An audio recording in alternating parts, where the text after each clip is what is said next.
કરી અને તમને દર્શન આપ્યું. એવો ભાવ. તો એવા શ્રી મહાપ્રભુજીનું દિવ્ય જીવન ચરિત્ર શ્રી ગોપાલદાસજીએ ગાયું છે.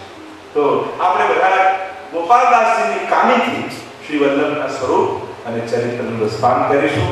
આ બધાને ઝેરોક્ષ આપવામાં આવી છે, તો પપ્પેની વચ્ચે રાખજો અને સાથે પપ્પે પંક્તિઓ આપણે ગાઈશું અને પછી એનું રસપાન કરતા રહીશું. લક્ષ્મણ વલ્લભરાય સ્મરતા દુષ્કૃત જાયજી હરિજન કરવા નહીં અવર ઉપાયજી યોગ્ય પુરુષ હરિના શ્રુતિ ગુણગાયજી લક્ષ્મણ સુતેશી વલ્લભરાયજી સ્મરણ કરેલા દુષ્કૃત જાયજી હરિજન કરેલા નહીં અવર ઉપાયજી યોગ્ય પુરુષ હરિના શ્રુતિ ગુણગાયજી. શ્રી ગોપાલદાસજી શ્રી મહાપ્રભુજીના ચરિત્રને ગાવા બેઠા છે. અને શ્રી મહાપ્રભુજીનું ચરિત્ર ગાતા પહેલા શબ્દ પ્રયોગ કર્યો શ્રી લક્ષ્મણ સુત શ્રી વલ્લભરાય. કારણ શ્રી વલ્લભના ગુણગાન કોણ કરી શકે? વલ્લભ કોના હૃદયમાં બિરાજે છે? લક્ષ્મણ ભટ્ટજીને ત્યાં કહું. ભટ્ટ એટલે સર્વોત્તમ, જે બ્રાહ્મણો આવે ભટ્ટ કહેવાય. તો સર્વોત્તમ તરફ જેનું લક્ષ્ય અને મન હોય એને ત્યાં શ્રી વલ્લભ બરાબર. લક્ષ્મણ સુત શ્રી વલ્લભરાય સ્મરણ કરતા દુષ્કૃત જાય. સ્વયં લક્ષ્મણ ભટ્ટજીને ત્યાં પ્રગટ થયા છે. કેવા છે મહાપ્રભુજી? મહાપ્રભુજીની કૃપાળુતા. અને જીવને એમ થાય કે અમે તો અનેક દુષ્કૃતોથી ઘેરાયેલા છે, અનેક દોષોથી ભરાયેલા છે. અમારો અધિકાર નથી કે આ જીવા પર શ્રી મહાપ્રભુજીનું નામ લે. અમારી પાત્રતા નથી કે આ હાથે શ્રી મહાપ્રભુજીના ચરણ સ્પર્શ પણ કરે છે. તો કઈ રીતે મહાપ્રભુજીના ગુણગાન કરીએ? ગોપાલદાસજી કહે સ્મરણ કરતા દુષ્કૃત જાય. ચિંતા ન કરશો, શ્રી વલ્લભનું નામ મુખમાં આવશે. જો રૂના ઢગલાઓના પહાડોના પહાડ હોય, રૂના પહાડના પહાડ, પણ એને બાળવા માટે બહુ વધારે અગ્નિની જરૂર પડે એવું ન હોય. એક અગ્નિનો તણખો કાઢો. એમ ગમે તેટલા જન્મ જન્માંતરના પાપોથી ભરાયેલો થયો હોય, તેવું ચિંતા ન કરીશ. વલ્લભનું એક નામ કાઢો. એક વાર શ્રી મહાપ્રભુજીના નામનું જેને સ્મરણ કરી લીધું, એના જન્મ જન્માંતરના દોષોને કાપી દેનારા નામ. રૂપરાયદાસની વાર્તામાં આવે, શિકારી હતા, લોહીથી ખરડાયેલા વસ્ત્રો, ભરેલા પક્ષીઓ લટકેલા છે ખભામાં, મહાપ્રભુજીને સામે વિરાજેલા જોયા. સાક્ષાત પ્રભુ સ્વરૂપે દર્શન થયા, ચરણોમાં પડ્યા અને પૂછ્યું, પુણ્યશાળી જીવોના ઉદ્ધાર થાય, પણ મારા જેવો પાપી માણસ હિંસા કરીને હમણાં આવેલો છે, મરેલા પક્ષીઓ ખભામાં લટક્યા છે, શું મારો ઉદ્ધાર થઈ શકે? મહાપ્રભુજીએ કહ્યું, જો ઠાકોરજીના ચરણોમાં શ્રદ્ધા જાગશે તો ઠાકોરજી ક્યારે પણ કરેલા અપરાધોને ગણશે. તારો પણ ઉદ્ધાર થઈ શકે છે. અરે મારા જેવા હિંસા કરનારા વ્યક્તિનું કે હા, જા નદીમાં સ્નાન કરી, મરેલા પક્ષીઓને ઝાડ પર લટકાવ્યા, લોહીથી કઢાયેલા કપડાઓને કાઢ્યા છે, જ્યાં નદીમાં ડૂબકી લગાવીને બહાર નીકળે, જાણે પક્ષીઓમાં પ્રાણ આવી ગયા. પાપો ફેલાવીને ગગનમાં ઉડવા લાગ્યા, લોહીથી કઢાયેલા વસ્ત્રો શુદ્ધ બની ગયા. અને આ જોઈ રૂપ પુરાઈદાસના હૃદયમાં વિશ્વાસ બેસી ગયો. આ પક્ષીઓ નથી મળ્યા, આ તો મારા કવરેલા અપરાધો મને છોડીને જતા રહ્યા. શરણાગત થયા અને મહાપ્રભુજીની કૃપાથી ભગવતી બન્યા. એવું મહાપ્રભુજીનું મહાત્મ્ય છે. સ્મરણ કરતા દુષ્કૃત જાય. કેવળ સ્મરણ જે જીવ કરી લે એ જીવના સત્રા દોષો અઘોગતમ સાધકમ કલિભુજંગ માસાદિતમ, એટલે જ સપ્ત શ્લોકીમાં પણ કહ્યું અઘોગતમ સાધક. આ કલિયુગ રૂપી સર્પે ગ્રાસ કર્યો છે, અજ્ઞાનનો અંધકાર છે, પણ મહાપ્રભુજીના ચરણના નખચંદ્રમાંથી જે પ્રકાશ નીકળે છે એ સર્વ પાપોનું ખંડન કરી નાખે. શ્રી વલ્લભ નખચંદ્ર છટાવી સબ જગમાં જય. મહાપ્રભુજીના ચરણારવિંદ કેવા છે? ચિંતા સંતાન હંતારો યત પાદામ ગુજરેણવ સ્વ્યાનામ તાન્વિદાચાર્યાન પ્રણમામિ મુદો. શ્રી વલ્લભના ચરણારવિંદ કેવા છે? જીવનમાં જ્યારે પણ વિપત્તિ આવે, દુઃખ આવે, ઘેરાયેલા હોય એમ લાગે ત્યારે ક્યાંય ભટકતા નહીં. મહાપ્રભુજીના ચરણારવિંદને દ્રઢતાથી પકડી રાખે. श्री वल्लभना चरणों में जेने पकड़ी रखा है और कछु जान्यो नहीं बिना श्री वल्लभ एक कर कहीं छाड़े नहीं जिनकी ऐसी हरियाणी तो एक है मैं वल्लभना चरण सिवाय बीजू कोई जानी थी. कारण एक वल्लभ केवा छे एक बार पकड़े એને ક્યારે છોડતા નહીં. એવી ટેક લઈને ભૂતલ પર આવે છે. અને જ્યારે પણ આવો પ્રસંગ આવે શ્રી મહાપ્રભુજીના ચરણારવિંદને પકડી રાખે અને એ જે દ્રઢતાથી પકડી રાખે, દ્રઢ એને ચરણ કેરો કરે અને એ નિશ્ચય રાખે ચિંતા સંતાન, ચિંતાઓની પરંપરાઓને જે સમાપ્ત કરી દે છે. ચિંતાઓ થવાની બહુ સહજ. સંસારમાં રહીએ છીએ, લૌકિકમાં રહીએ છીએ, ચિંતાઓ નહીં આવે એવું નહીં થાય, થશે. અરે જેને ચિંતા ન થતી એવી ચિંતા આપણને થાય કે ચિંતા ન થતી. નિશ્ચિત છે. જેમ આંખ જોયા વગર રહેવાની, તમે આંખ બંધ કરો તો વ્યાકુળ થઈ જાય. આંખનું જોવું એનો ધર્મ જ છે. કાનને બંધ રાખો તો વ્યાકુળ થઈ જશે. સાંભળવું એનો ધર્મ જ છે. એમ મનનું ચિંતન કરવું એનો સ્વભાવ જ છે. એના વગર મન રહેવાનું જ નથી. તો ચિંતાઓ સહજ આવે છે, સ્વાભાવિક. જ્યાં લૌકિકતા છે ત્યાં ચિંતા રહેવાની, જ્યાં અલૌકિકતા છે ત્યાં ચિંતન રહેવાનું. લૌકિક છે સંસાર. જો આપણે બી સુદાસ કુંભદાસ જેવા કોઈ એવા વિરક્ત નથી થઈ ગયા કે આપણને લૌકિકની ચિંતા નથી. અને એટલા માટે પરિવારને સાચવવું એ પણ વૈષ્ણવ ધર્મ જ છે. અને અત્યારના સમયમાં તો પરિવારને સાચવી રાખવો એ બહુ મોટી જવાબદારી છે. બાંધીને રાખો, સાંકળીને રાખો એ બહુ જ નિતાંત આવશ્યક છે. એક વસ્તુ યાદ રાખજો, સારો માણસ જ સારો વૈષ્ણવ બની શકવાનો છે. તમે સારા માણસ નહીં બનો ત્યાં સુધી સારા વૈષ્ણવ ક્યારે નથી બની શકો. તો આ બધું તો જોડાયેલું છે. પરિવાર, સંસાર અને એક સ્વસ્થ પરિવારમાં જ ઠાકોરજી પ્રસન્નતાથી બિરાજી શકવાના. જો પરિવારમાં ક્લેશ હશે, ઉદ્વેગ હશે, ઝઘડા હશે તો ઠાકોરજીને પરિવારમાં રહેવાનો આનંદ નહીં આવે. અને એટલા માટે એક સારા પરિવાર બનવા આજના સમયમાં સ્વસ્થ સમાજ બનવો એ બહુ જરૂરી છે.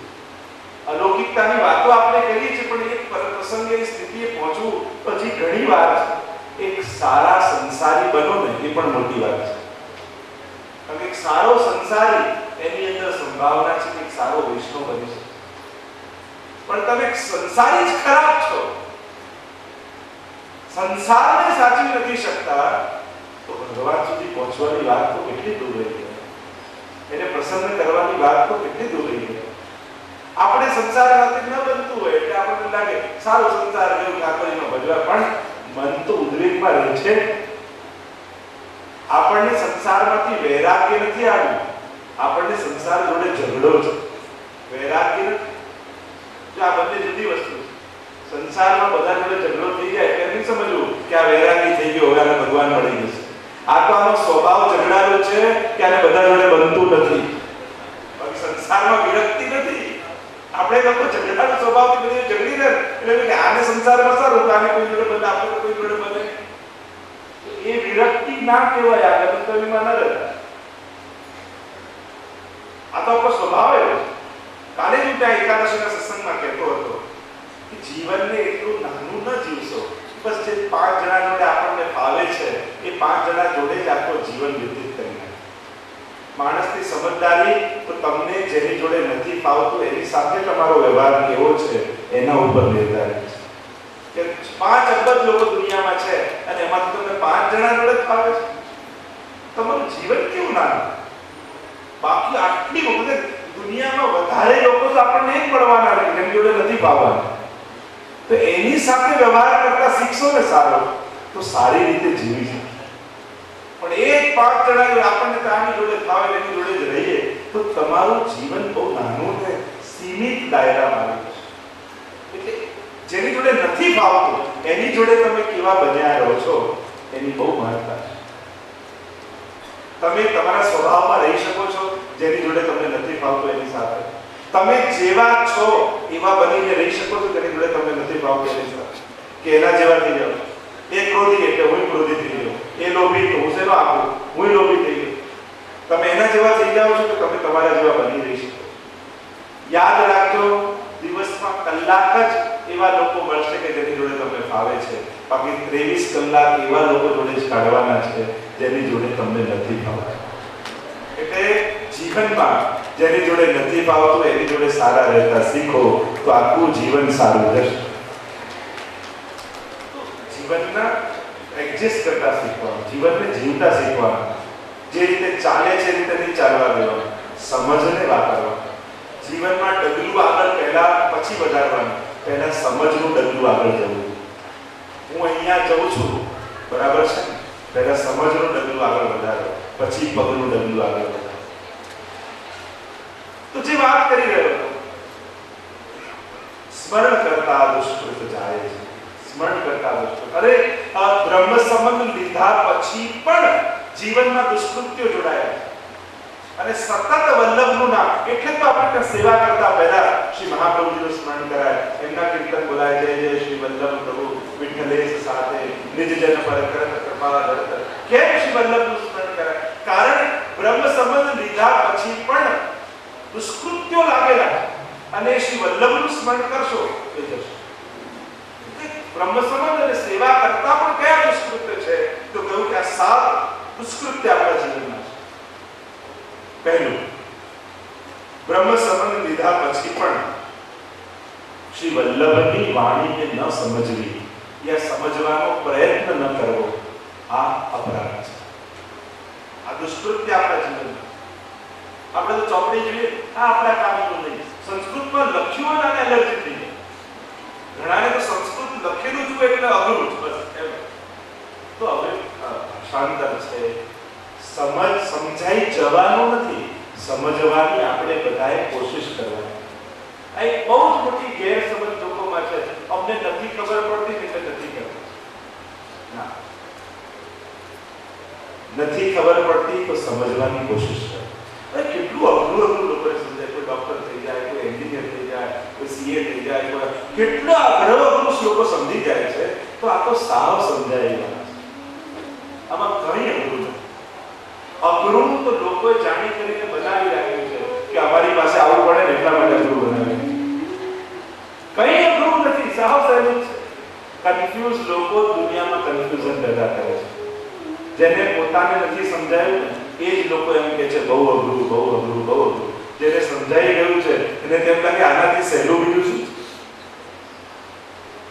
ક્યારે કોઈ ભગવતી કહ્યું કે બહુ અઘરું એમને તો આનંદ આવે છે અને અઘરું હોય તો આનંદ ક્યાંથી આવે બધું સમજાય એવું છે સમજવાનું અહીંયા તો તમને જ પૂછું તમે શું અડધો કલાક પણ દિવસમાં એવો કાઢો છો કે મહાપ્રભુજીની વાણીને સમજો વિચારો આપણે કાઢી ના પાછા કઈ આ તો બધું બહુ અઘરું સમજાય અરે કઈ વાંચવાની કોશિશ કરી કઈ બધું સમજાયું છે કઈ જ અઘરું નથી આપણે આપણા સ્વધર્મને ન સમજવું આનાથી મોટો પ્રમાણ બીજો કોઈ આનાથી મોટો અજ્ઞાન બીજું કોઈ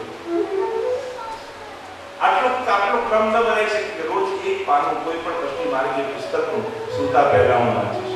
એક પાનું 10 મિનિટ લાગે, 5 મિનિટ લાગે, કોઈ એક પુસ્તક રાખો, એક પાનું પણ વાંચો.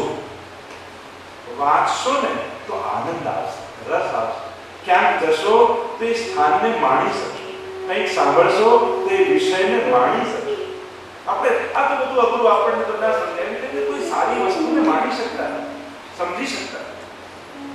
એવી સમાજમાં આપણો સમાજ જ્યારે જીવતો તો એવું કંઈક કરો. આજે દુનિયાભરમાં આપણે એવા ક્લાસીસ ચલાવીએ છીએ, દર મહિને લોકો ભેગા થાય, ત્યાં 4 ટીચરો તૈયાર કરીએ અને 4 લેક્ચર જુદા જુદા સબ્જેક્ટ ઉપર રાખવામાં આવે છે. આજે દુનિયાભરમાં ચાલે છે જાગૃતિ કરે. મૂળ વાત, પહેલું દુષ્કૃત્ય આપણું કયું છે? વલ્લભની વાણીને ન સમજે. બીજું, શ્રી મહાપ્રભુજીની વાણીનો પાઠ કરવા છતાંય તે મુજબ આચરણ ન કરે. આ બીજો અપરાધ. હવે વાંચીએ, ઘણા લોકો પાઠ કરે છે, સિદ્ધાર્થ રહસ્ય, નવરત્ન, ભક્તિવર્ધનથી રોજ પાઠ કરે, પણ એ પાઠ કરવા છતાંય એ પ્રમાણે આચરણ ન કરે. આ દુષ્કૃત્ય. કારણ કે મહાપ્રભુજીની એડવાઇસ નથી. જો ગુરુની, આપણા ધર્મશાસ્ત્રોમાં ક્યારે પણ ગુરુની સલાહ હોય એવું નથી રહેતું. જેમ વકીલની સલાહ લઈએ, ડોક્ટરની સલાહ લઈએ, એમ ગુરુ માટે તો આજ્ઞા જ શબ્દ છે, સલાહ શબ્દ નથી. એટલે સલાહ લઈએ પછી તો આપણા ઉપર ડિપેન્ડ માંગવી છે ને, તો પછી આપણે જ નક્કી કરવાનું હોય કે તો પછી આપણું મન ગમતું જ નક્કી કરવાના, એટલે આપણું કલ્યાણ થાય તો આપણે કરવાના નથી. એટલે ગુરુ માટે આજ્ઞા શબ્દ છે, એડવાઇસ નહીં પણ ઓર્ડર કર્યો છે. સેવા કરેર ગુરુ આજ્ઞા. અને આજ્ઞા એટલે કહેવાય કે જેમાં પોતાની બુદ્ધિ ન લગાવવાની હોય, એ તો આજ્ઞા થઈ એટલે પાલન જ કરવાનું, એને આજ્ઞા છે. અને એટલા માટે એ આજ્ઞા મહાપ્રભુજીની ન પાળવી એ પણ દુષ્કૃત્ય છે. ત્રીજી વાત, શ્રી મહાપ્રભુજીની આજ્ઞામાં જ મારો શ્રેય છે, મારું કલ્યાણ છે, એવું હૃદયમાં દ્રઢતાપૂર્વક ન માનવું એ પણ દુષ્કૃત્ય. આપણે તો સાંભળીએ ખરા, વાંચીએ ખરા, પણ હજી આપણા મનમાં એ વિશ્વાસ નથી કે આ પાળીશ તો આનાથી મારું કલ્યાણ. એ શ્રદ્ધા હજી મનમાં બેઠી અને બેઠી નથી, એટલા માટે પાળવાનું સાહસ આવતું. મહાપ્રભુજી કે આમ સેવા કરવા, પાઠ કરવા, માનવ ઉદ્ધાર સર્વ સમર્પિતમ ભક્ત્યા તથા સુખી ભવ. તમે સુખી થશો, તમે આનંદિત થશો. સાંભળીએ છે પણ હજી સંપૂર્ણ શ્રદ્ધા બેઠી. આ દુષ્કૃત્ય. આગળ શ્રી વલ્લભની આજ્ઞાઓમાં શંકા અને કુશંકાઓ કરી એ આજ્ઞાઓને પોતાની રીતે મારી વચનીને અનુકૂળ બનાવી લેવી એ પણ દુષ્કૃત્ય છે. મહાપ્રભુજી આજ્ઞા કોઈ પક્ષમાં કરી હોય અને આપણે આપણી વ્યવસ્થા પ્રમાણે એને મારી વચનીને એવી ગોઠવીને કરી અને પોતાની અનુકૂળ કરી લેવી. ઠાકોરજી તો ભાવના મૂક્યા છે, કઈ ન ધરો મિશ્રી ધરો તોય ઠાકોરજી રાજી થાય. આમ કરીને કઈ ન ધરી મિશ્રી ધરવી, આ મૂકવું આગળ. આ દુષ્કૃત્ય. મહાપ્રભુજીએ તો સર્વ સમર્પણની વાત કરી. આપણે એવા હોશિયાર છીએ, શાસ્ત્રોના સારા સારા કોટ બધા વ્યાખ્યાઓ લઈ અને આપણી અનુકૂળ બધું. પ્રભુ તો ભાવના મૂક્યા. તમને પર્સનલી આવીને ભગવાન કે હું ભાવનો ભૂખ્યો છું ત્યારે કરજો જે કરવું. જ્યાં સુધી તમને વ્યક્તિગત આવીને ન કહે ત્યાં સુધી બધું જ કરવાનું. આપણે સારી સારી વસ્તુઓ એવા કાઢી દઈએ જુદી જુદી અને પછી આપણે ન કરવું હોય એમાં ગોઠવું. ઘણાને કંઈ જ ન કરવું છે, આપણે તો બધાને માની સમજી લેવાનું, કંઈ નથી કરવું. આપણે તો બધાને માની એટલે અમારે આ કોઈને માનતો નથી. લોકો એવા સરસ સરસ બહાનાઓ કાઢી દે. ખરેખર મૂળ ઇન્ટેન્શન લોકો કે પ્રભુ તો અમારું દિલ ચોખ્ખું છે, અમારે ક્યાં કંઈ કરવાની જરૂર છે. તો તું કે છે તારું દિલ ચોખ્ખું છે, ગામવાળા કે ત્યારે માનજો. ગામવાળા તો ભૂકો પાડે છે કે આના જેવો કિલાડી કોઈ નથી. અને આ એમ બેઠો મારું તો દિલ ચોખ્ખું છે, મારે ક્યાં કે પોતે પોતાના ચોખ્ખા આપી દે.